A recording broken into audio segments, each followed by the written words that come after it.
Welcome to the Two Blokes Chatting radio show on 94.7 The Pulse.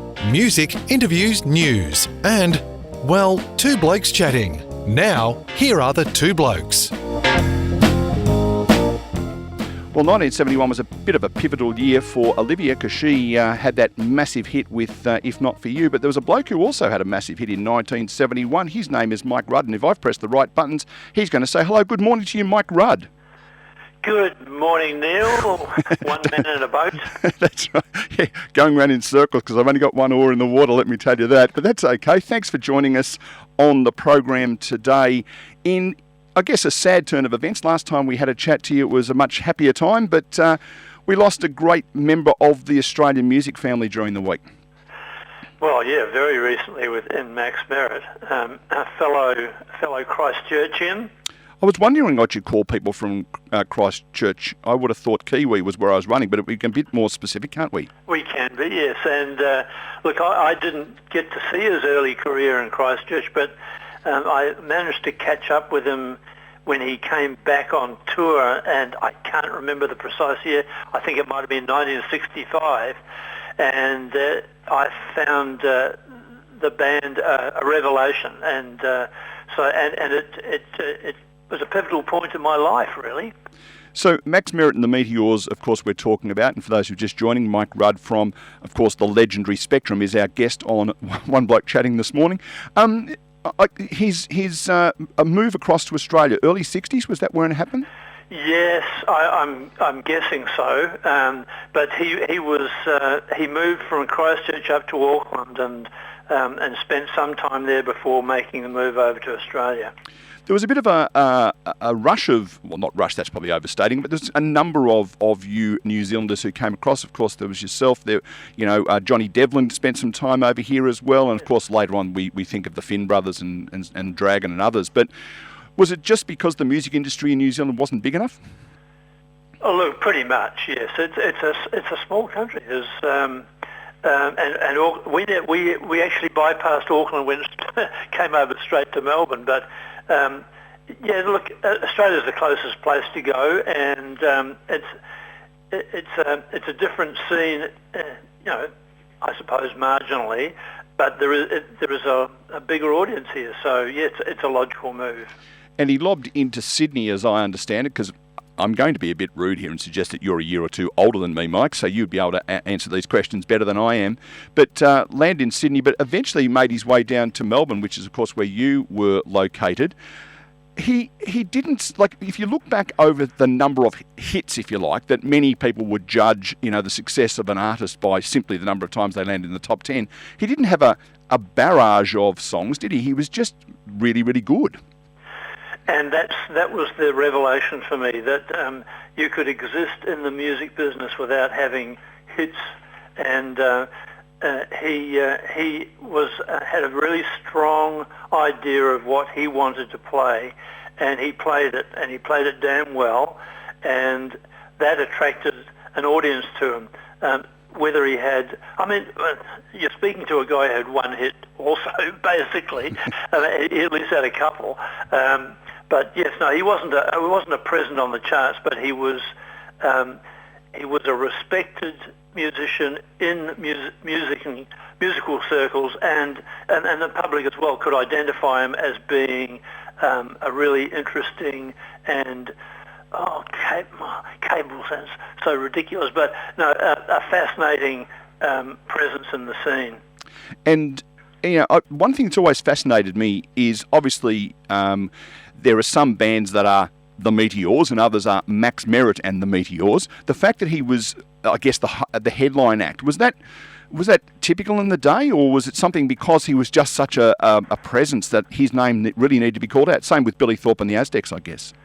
Yeah, very similar, and they were very competitive, those two bands, and they swapped members, and of course the Invaders as well, yeah. Columbus and the Invaders, they all sort of swapped members back and forth, and it was highly competitive, but good fun.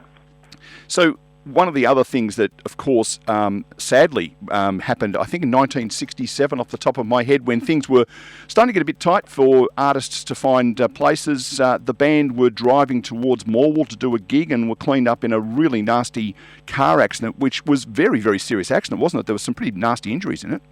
Yeah, so it was lucky nobody was killed, but, well, Max lost an eye out of it. Which is very disconcerting when you're talking to him because you didn't know which I was looking at. And Stewie Spears, of course, the drummer, was hugely impacted, and so he was only comfortable really sitting on the drums. Yeah. Yeah, but yet they came back and had a pretty significant hit after that with Western Union Man. That was probably the return hit, was it? Yeah, I reckon so. Yeah, and I guess the song that everyone associates him with is the one that we'll be playing at the end of our conversation, Slipping Away in 1975, after which he kind of didn't he? Slipped away to, I think, the UK first and eventually settled in the US, which is where we found his home.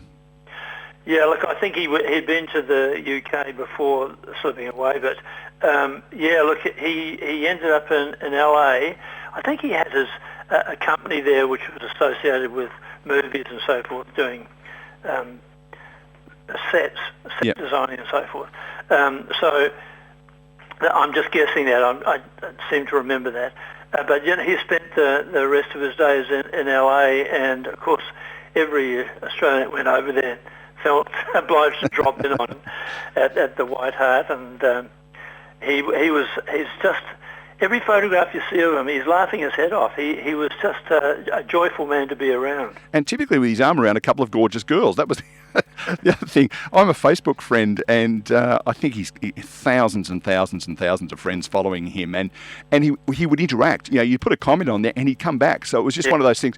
And I think one of the great things, and this is not to blow up your tyres any more than they need to, but there are some people in the music industry from, let's call it the mid-60s through to the late 70s, early 80s, who are so incredibly approachable, and the fact that you offered to do this for us this morning, others who think that they're just a little bit more important than the average punter, but he seemed to be right in amongst it and revelled in it. Yes, he did. And look, my connection with him was kind of tenuous. I met him in 1965, but I'm sure he doesn't actually remember that, or he didn't. And but it was later on when we did the Long Way to the Top tour that we became a lot closer. And yes, he's a really strong personality, but music was everything. He points out in his interviews, it's a very similar attitude to myself. It's a lot of people fell by the wayside, and a lot of great musicians did other things. But you have to. You don't just have to have talent; you have to have stickability, hang in there. The resilience. And that's what it's all about. And the band was based around Max because he was that. He was really a strong character. And I think the other thing that comes through and speaks volumes for him was I think the syndrome he had was called Good Pastures syndrome, which was an autoimmune issue, which has obviously ultimately cost him his life. But when that was announced, a significant number of Australian musicians got together and did that benefit concert for him, which speaks volumes, doesn't it? Yeah, well, and of course that was a terrific night, and it does speak volumes that everybody who was anybody was there, and it was just fantastic. Yeah, absolutely. Well, Mike, we really appreciate you coming on, having a chat this morning at a time that's pretty sad for the industry as much as anything. Before I let you go, our little birdie's been talking to me that suggests there might be something that should be going into some stockings towards the end of the year. Truth or rumour that there's a book coming out that features your story? Well, that's absolutely correct. Just to prove I read your posts? Yes. Craig Horn of the Hornets is a terrific writer, and he's done some stuff on Daddy Cool, for instance, before. Look, readable stuff. So I'm hoping that this is in the same bag. Look, I've been pretty much associated with him. Looked at lots of stuff that he's written, and it's just in his mode. He's a very approachable writer, so I'm hoping that people will enjoy it. Plus, there's lots of photographs. And being the handsome man that you are, that, of course, is one of the highlights, I would have thought. The name of the book, off the top of my head, I'm assuming it's going to be called I'll Be Gone. Absolutely correct. What else? Yeah, well, Esmeralda it sounds more like some kind of erotic fiction, doesn't it? So we probably can't go there. And Warts Up Your Nose has been used for an album. But and the colour scheme on the front cover looks a lot like an album that came out called miles ago too, from what I saw. That's great. Very striking Ian McCausland cover. So, yeah, it looks very striking. Has lots of photographs. What else do you need? Well, a co-host to be handy this morning, but apart from that, I think everything you need is there. When's it due out, Mike? Well, I think it's due out in whatever form it's going to be coming out in the next month. So maybe October, November, around about that time. So yes, as you say, perfect Christmas present, everybody, for that weird uncle that you've got. Hey, my niece and nephew might be listening. They haven't got any weird uncles. Thanks for joining us, Mike. It's always an enormous pleasure, and we're very appreciative of your time this morning. Lovely, Neil. Lovely to speak to you again. Thanks, Mike. There he is. Mike Rudd, famous for his work in the band Spectrum, and talking about the passing of Max Merritt during the week.